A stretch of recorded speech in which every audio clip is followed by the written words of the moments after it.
Assalamualaikum dan salam sejahtera. Saya ucapkan untuk pengkongsian hari ini, saya Puan Rashidah binti Talib dari SMK Kampar Perak akan berkongsi berkaitan dengan tema 4 tajuk Tenaga dan Kelestarian Hidup, bidang pembelajaran 11 Daya dan Gerakan. Jadi untuk hari ini kita akan tengok berkaitan standard kandungan 11.2 graf gerakan linear yang melibatkan standard pembelajaran mentafsir jenis gerakan dari graf gerakan linear untuk menentukan jarak sesaran halaju, halaju purata dan juga pecutan. Okey, jadi saya harap dengan perkongsian saya ini kamu akan lebih jelas berkaitan dengan tajuk graf gerakan linear. Baik, apa yang dikatakan sebagai graf gerakan linear? Graf gerakan linear ialah graf yang digunakan untuk menyampaikan maklumat dan data tentang sesuatu gerakan. Kalau kamu rujuk balik pada yang tajuk yang sebelum ini, tajuk 11.1, kita kira nilai laju, halaju, pecutan, kemudian ada sesaran, ada jarak. Jadi nilai tersebut kita boleh tukar dalam bentuk graf, yang mana dia mewakili gerakan sesuatu objek.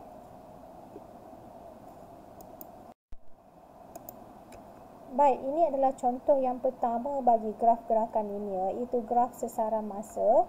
Kalau diperhatikan di sini, ini adalah graf sesaran masa yang mana pada paksi Y dilabel sebagai sesaran, manakala pada paksi X dilabel sebagai masa, dan objek bergerak dari titik A, B, C dan seterusnya berakhir di D. Jadi ada kedudukan objek yang berbeza ini membawa maksud tertentu dan bentuk graf yang berbeza ini juga membawa maksud yang tertentu. Pada kedudukan A dan B, sesaran dari A ke B bertambah secara seragam. Kalau diperhatikan kat sini, dari titik A ke B, sesaran bertambah. Apabila sesaran bertambah, objek dikatakan bergerak pada halaju mala. Maknanya ada halaju tertentu dan juga tetap halaju mala. Dan kecerunan graf di sini mewakili halaju objek, yang mana kita boleh dapatkan nilai halaju dengan mengira kecerunan graf menggunakan formula Y2 tolak Y1 per X2 tolak X1. Jadi kita akan dapat nilai halaju objek. Seterusnya, pada titik B dan C diperhatikan sesaran tidak berubah. Apabila sesaran tidak berubah, objek dikatakan berada dalam keadaan rehat. Bila dia berehat, maknanya halaju tersebut, halaju bagi objek tersebut adalah halaju sifar. Dalam kes ini B ke C, objek tersebut dikatakan mengalami halaju sifar. Manakala pada titik C ke D, pada titik C ke D, kalau diperhatikan nilai sesaran semakin berkurang secara seragam. Jadi objek tersebut masih lagi dikatakan mempunyai halaju mala. Yang berbeza di sini adalah kecerunan graf adalah negatif.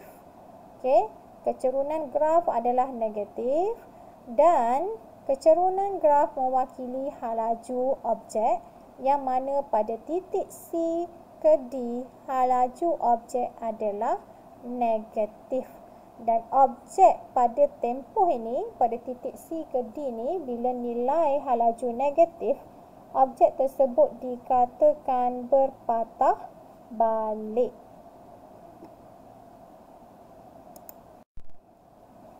Baik, ini adalah graf yang kedua, iaitu graf halaju masa. Kalau kamu perhatikan pada graf halaju masa, unit yang ditulis pada paksi Y adalah hal laju, manakala unit yang digunakan pada paksi X adalah masa. Okey, yang mana pada kedudukan ini kamu akan perhatikan beberapa keadaan yang membawa maksud tertentu. Okey, yang pertama, bila objek bergerak daripada R ke S. Okey, kalau kamu perhatikan di sini, hal laju tidak bertambah. Maknanya hal laju itu tetap dari titik R ke S. Apabila objek itu bergerak pada hal laju mala, ia dikatakan mengalami pecutan sifar. Maknanya tiada pecutan lah. Okay. Dia masih lagi bergerak tapi tiada pecutan. Okay. Yang kita panggil sebagai pecutan sifar. Okay. Dan kecerunan graf juga adalah sifar. Okay. Maknanya dalam kes ini tiada pecutan lah. Okay. Pada titik S dan T. Okay. Berbeza pada titik S dan T. Yang mana kalau kamu tengok pada titik S dan T, ada berlaku perubahan pada nilai hal laju. Yang mana hal laju semakin bertambah. Okay. Bila hal laju bertambah secara seragam, objek itu dikatakan bergerak pada pecutan mala. Maknanya dia memecut. Okay. Ada pecutan di situ. Dan kecerunan graf adalah positif. Okay. Nilai bagi cerun graf ini adalah positif dan seragam. Dan kecerunan graf mewakili nilai pecutan, yang mana kita boleh gunakan formula kecerunan Y2 tolak Y1 per X2 tolak X1 untuk mendapatkan nilai pecutan. Okey, bagi titik T dan U, proses dia sama dengan gerakan objek dari R ke S. Okay, maknanya objek itu bergerak pada hal laju mala dan pecutan sifar. Okay, tiada pecutan lah. Berbeza dengan gerakan pada U dan V, yang mana kalau kamu tengok di sini, nilai hal laju dari U ke V semakin berkurang. Okay, apabila hal laju berkurang secara seragam, objek tersebut dikatakan mengalami nyah pecutan. Okay, apa yang dikatakan sebagai nyah pecutan tu? Nyah tu maknanya mengurangkan nilai pecutan lah. Pecutan berkurang. Okay. Kecerunan graf pula adalah negatif dan seragam, yang mana kecerunan graf juga mewakili pecutan objek. Okay, kita akan tengok pada bentuk graf ini dan juga soalan yang mungkin boleh ditanya berkaitan dua bentuk graf, iaitu graf hal laju masa dan juga graf sesaran masa. Baik, kita tengok berkaitan penyelesaian masalah untuk graf sesaran masa. Okay, ini adalah contoh graf sesaran masa. Okay, yang mana kalau kamu tengok pada paksi X dilabel sebagai masa, pada paksi Y dilabel sebagai sesaran. Okay, contoh soalan yang boleh ditanya berkaitan dengan graf sesaran masa. Rajah menunjukkan graf sesaran masa bagi satu objek. Berdasarkan graf, hitungkan hal laju objek antara titik A dan B. Okey, jadi kita tahu dekat sini, bila dihitung, dia diminta untuk menghitung hal laju. Okay, kita tahu kecerunan graf mewakili hal laju objek. Okay, jadi macam mana kita nak kira untuk graf tersebut, kecerunan graf tersebut, kita boleh gunakan formula Y2 tolak Y1 per X2 tolak X1. Tapi sebelum kita kira kecerunan bagi graf tersebut, kita perlu kena pasti titik mana yang akan menjadi titik yang kedua, yang mana titik mana yang akan jadi titik pertama. Dalam kes titik A dan B, titik B adalah titik yang kedua. Kerana titik B berada pada masa 10 saat, manakala titik A berada pada 0 saat. Jadi kita tahu titik B adalah titik kedua, titik A adalah titik pertama. Okey, jadi kita baca nilai, kita isi sahaja nilai di situ. Y2 tolak Y1, 40 tolak dengan 0. Okey. Bahagi dengan 10 saat tolak dengan 0 saat. Jadi kita akan dapat hasil dia adalah 4 ms tolak 1, yang mana unit yang kita guna dekat sini adalah meter per saat. Ms tolak 1 ni mewakili meter per saat lah.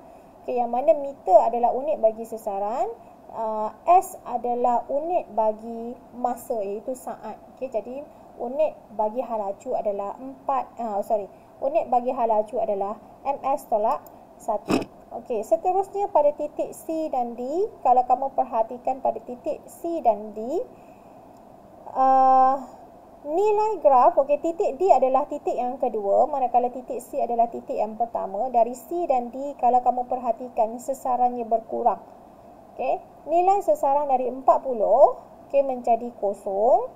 Okey, jadi kita perlu gunakan formula Y2 tolak Y1 yang mana D adalah titik kedua. Jadi Y2 adalah kosong, Y1 adalah 40 dibahagikan dengan masa 35 tolak 30, kamu akan dapat nilai negatif 8 ms tolak 1. Jadi bila dikatakan kenapa negatif, macam mana nilai tersebut boleh dikatakan negatif? Apa maksud nilai negatif? Nilai negatif menunjukkan objek tersebut berpatah balik. Okey, apa maksud dia? Kalau kamu tengok dekat sini, sesarannya berkurang daripada 40 menjadi kosong. Dan bila sesaran berkurang, kita tahu sesaran melibatkan arah. Bila sesaran berkurang, objek tersebut dikatakan berpatah balik. Okey, seterusnya pada titik B dan C. Kalau kamu perhatikan pada titik B dan C dengan mata kasar, kita boleh nampak tiada cerun bagi graf tersebut. Okey, tiada kecerunan. Jadi kita memang boleh bagi terus, okey, kecerunan dia adalah sifar. Ataupun kamu masih nak buktikan, okey, boleh buktikan titik C adalah titik kedua, titik B adalah titik pertama. Okey, jadi nilai Y2 tolak Y1 adalah 40 tolak 40. Okey, dibahagikan dengan masa 30 tolak 10, kamu akan dapat 0 ms tolak 1. Okey, jadi 0 itu mewakili halaju sifar. Okey, seterusnya soalan B, jumlah jarak. Okey, apabila ditanya soalan berkaitan jumlah jarak perjalanan tersebut, maknanya ia adalah jumlah jarak dari titik A ke D. Okey, yang mana dia melibatkan tiga keadaan, dari A ke B, B ke C dan C ke D. Jadi nilai yang kita dapat yang pertama, okey, sesaran kat sini jarak dia adalah yang pertama adalah 40 meter. Okey, yang kedua jarak dia tak berubah, kosong. Okey, jarak dia tidak berubah. Okey, yang ketiga 40 juga. Okey, 40 juga. Kerana kalau kamu tengok dekat sini, ini adalah jumlah jarak yang dilalui. Jarak tidak melibatkan arah. Okey, jadi jarak yang dilalui masih lagi 40 walaupun dia berpatah balik. Okey, kerana jarak tidak melibatkan arah. Jadi total semua, jumlah semua bagi jarak adalah 80. Berbeza dengan jumlah sesaran. Okey, kenapa sesaran? Sesaran dia melibatkan arah. Okey, jadi pada titik dari A ke D, pada titik A, B, sesarannya 40. Pada titik B ke C, sesarannya kosong. Okey, tidak berubah. Tetapi pada titik C ke D, okey, objek tersebut mengalami sesaran negatif. Okey, maknanya dia daripada 40 menjadi kosong. Maknanya nilai tersebut adalah negatif 40. Jadi jumlah sesaran adalah 0 meter. Maknanya walaupun dia bergerak dengan jarak 80 meter, so maksudnya objek tersebut berpatah balik setelah 40 meter dilalui. Okey, itu maksud graf tersebutlah. Okey. Last sekali berkaitan dengan laju purata, okey, dan juga halaju purata. Okey, ada beza ya. Kalau kamu tengok dekat formula dekat sini, rujuk balik ataupun refresh balik yang kita dah tengok pada tajuk 11.1, formula bagi laju adalah jarak bahagi masa, manakala formula bagi halaju adalah sesaran bahagi dengan masa. Okey, bila untuk kita dapatkan laju purata, maknanya laju keseluruhan bagi gerakan objek tersebut, kita boleh dapat dengan mengira jumlah jarak dibahagikan dengan masa yang diambil. Jadi jumlah jarak yang sebenar adalah 80 meter. Masa tempoh yang diambil adalah 35. Jadi kita akan dapat 2.29 meter per saat. Okey, itu adalah laju. Berbeza pula dengan hal laju, yang mana bagi hal laju purata, kita akan gunakan nilai sesaran. Okey, jadi nilai sesaran yang kita dapat dekat sini adalah kosong. Okey, bahagi dengan 35 saat. Okey, kita akan dapat hal laju purata dia adalah kosong ms tolak 1.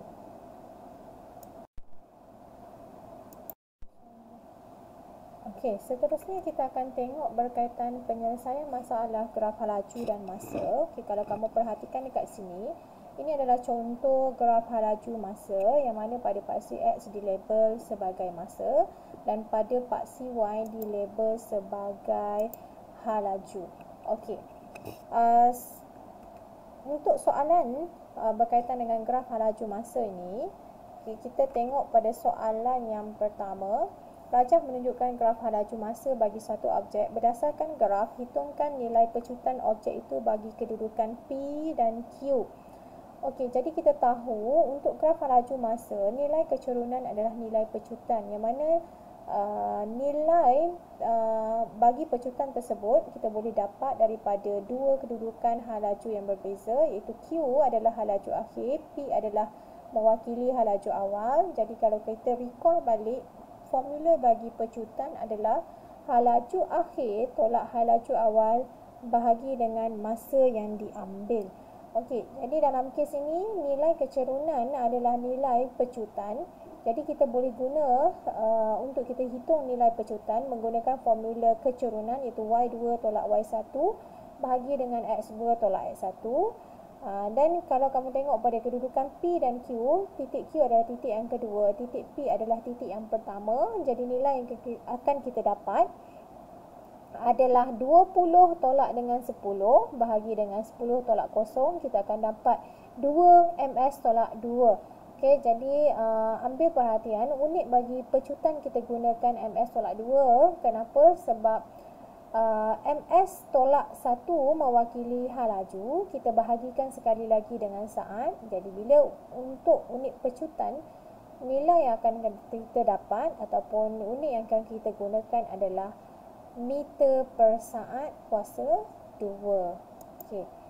Soalan seterusnya, pada titik Q dan R, okay, kalau kamu perhatikan pada titik Q dan R ada kecerunan, namun kecerunannya negatif. Okey.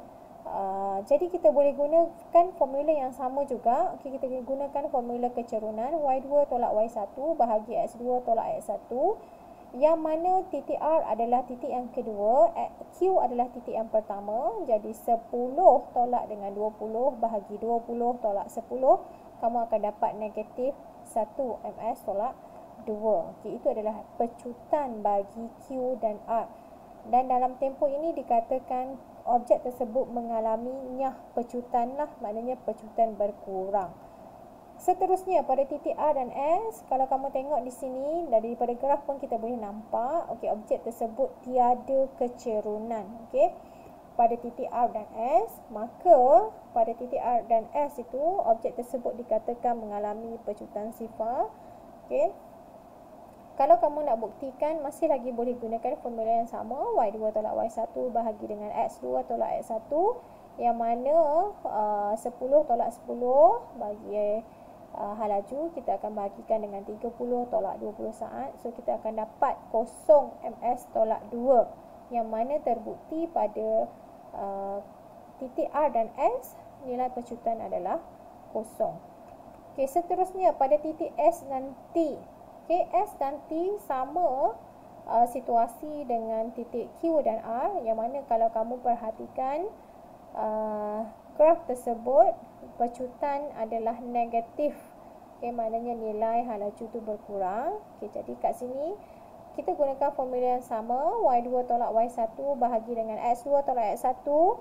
Jadi untuk titik S dan T, titik T adalah titik kedua, titik S adalah titik pertama. Jadi 0 tolak 10 bahagi dengan 35 tolak 30 saat. So kita akan dapat nilai pecutan adalah negatif 2 ms tolak 2. Okey, itu adalah bagi pecutan bagi graf hal laju masa. Okey, kita tengok yang seterusnya. Okey, baik. Okay, selain daripada soalan berkaitan dengan pecutan bagi graf halaju masa, graf halaju masa juga boleh digunakan untuk mengira jumlah sesaran. Okay, yang mana jumlah sesaran ataupun sesaran satu objek boleh didapati dengan mengira luas di bawah graf.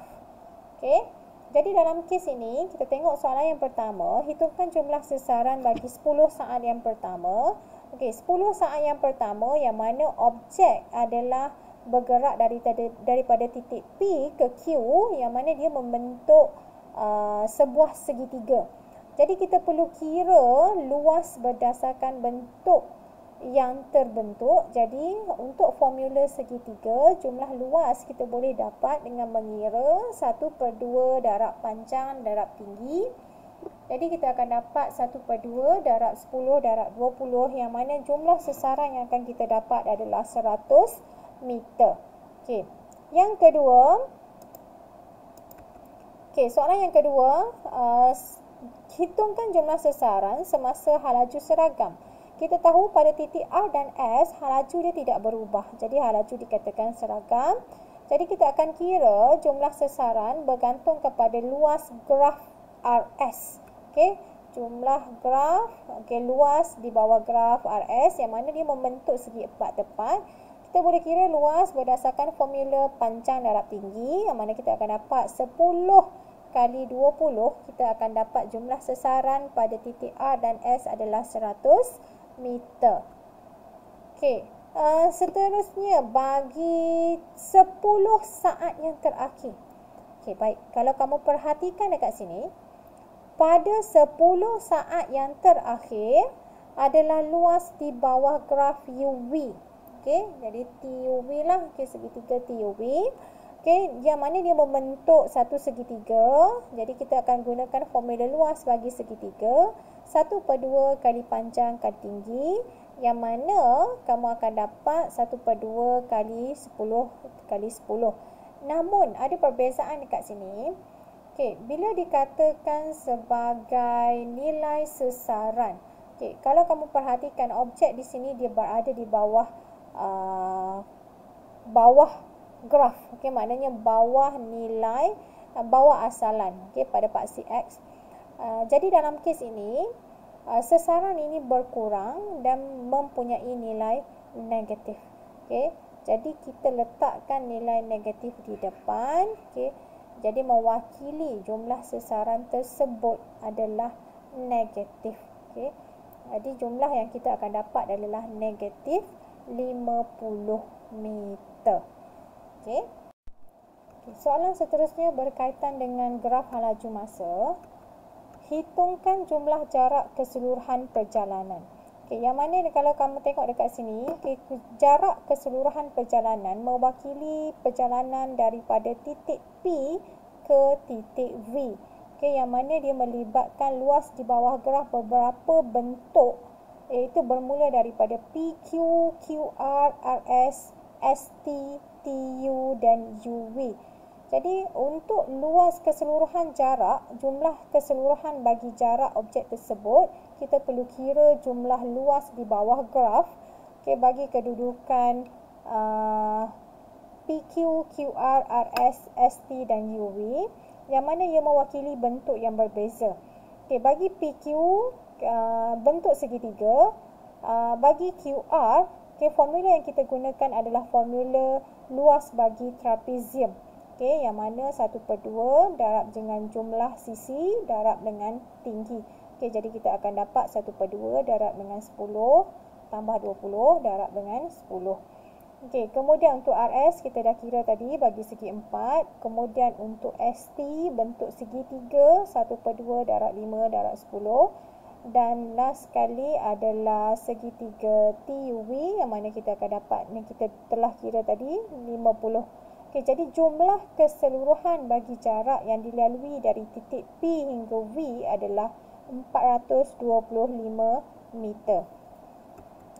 Okey, seterusnya soalan jumlah sesaran. Hitungkan jumlah sesaran keseluruhan perjalanan Dalam kes ini, bila dikatakan sebagai sesaran, bila sesaran dia melibatkan arah, yang mana bila kita tengok pada bentuk graf ini, luas di bawah graf bagi PQ, QR, RS dan ST adalah di atas asalan. Manakala pada graf UV dia berada di bawah. Jadi nilai sesaran pada UV adalah negatif 50. Secara keseluruhan kita akan dapat jumlah sesaran adalah 325 meter. Kenapa? Sebab sesaran dia melibatkan arah. Bila arah sesaran itu menurun, jadi kita perlu tambahkan nilai negatif. Yang terakhir adalah berkaitan dengan laju purata dan juga halaju purata. Bagi laju purata, jadi kita ingat balik untuk formula laju adalah jarak bahagi dengan masa yang diambil.